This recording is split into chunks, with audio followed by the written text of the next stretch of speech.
एक बार फिर लेके आया हूँ दैनिक जागरण की संपादकीय। डिक्टेशन शुरू होगी 5 सेकंड बाद।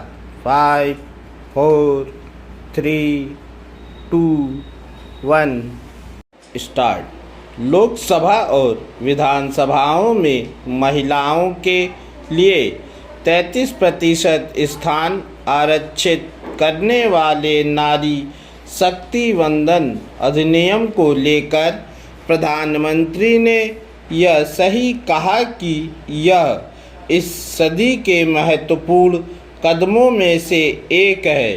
पहले यह अधिनियम नई जनगणना के बाद लागू होना था, पर उसमें देरी के चलते सरकार ने इसे 2011 की जनगणना के आधार पर लागू करने का निर्णय किया।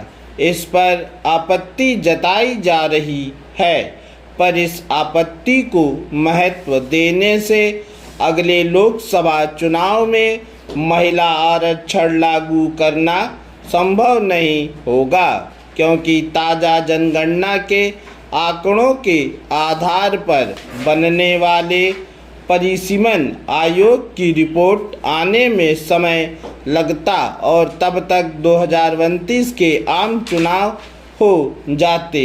इसी कारण इस अधिनियम में संशोधन करने हेतु संसद का एक विशेष सत्र बुलाया गया है। चूँकि यह सत्र विधानसभा चुनावों के बीच बुलाया जा रहा है, इसलिए कई विपक्षी दलों को यह रास नहीं आ रहा है।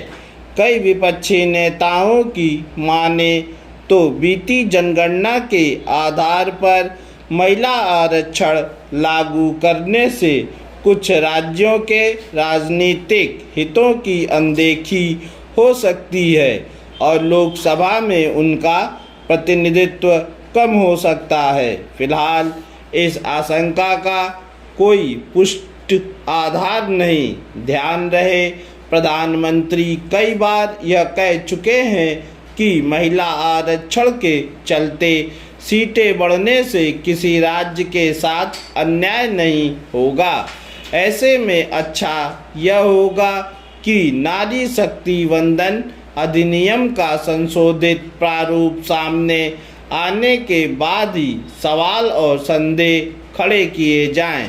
समस्या यह है कि मोदी सरकार कोई भी पहल करती है तो विपक्ष तत्काल उसकी नीयत पर सवाल खड़े करने लगता है।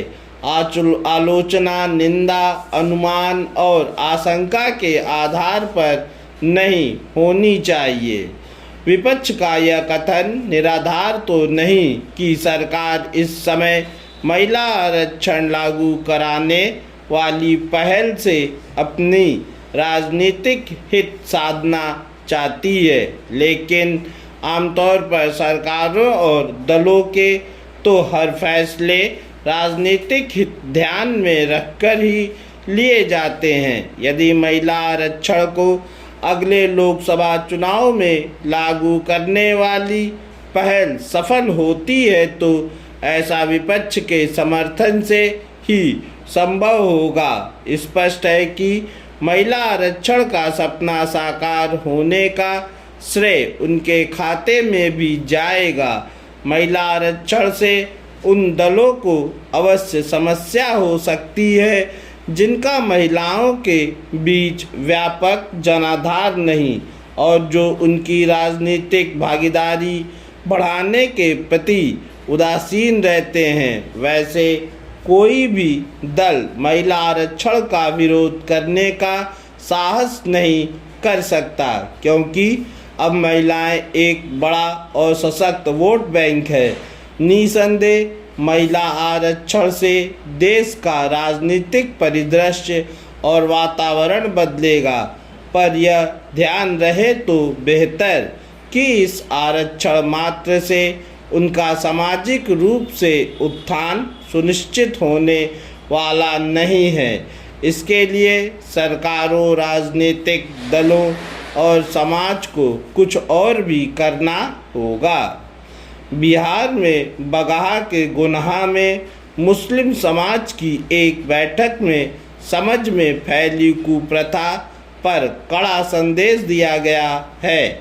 निर्णय लिया गया है कि जिस शादी में दहेज लिया जाएगा या ऑर्केस्ट्रा की मांग की जाएगी, इमाम उस निकाह को नहीं पढ़ाएंगे। पूर्ण विराम।